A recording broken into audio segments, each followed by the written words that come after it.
हीअ ॻाल्हि हिकु छोकर जी आहे जंहिं सिंधी मीडियम छॾे इंग्लिश मीडियम स्कूल में एडमिशन वरिती।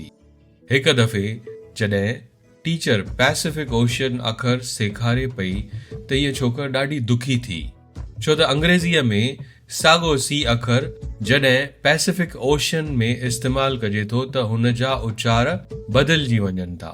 साॻे सी खे स, क ऐं श जे लाइ यूज़ थो कयो वञे। हुन सोचियो त जेकॾहिं इहो सिंधीअ में लिखिजे त असांजे सिंधी ॿोलीअ में स, क ऐं श जे लाइ अलॻि अलॻि अखर यूज़ करे सघजनि था, जेको पैसिफिक ओशियन खे पढ़णु आसान करे छॾींदो।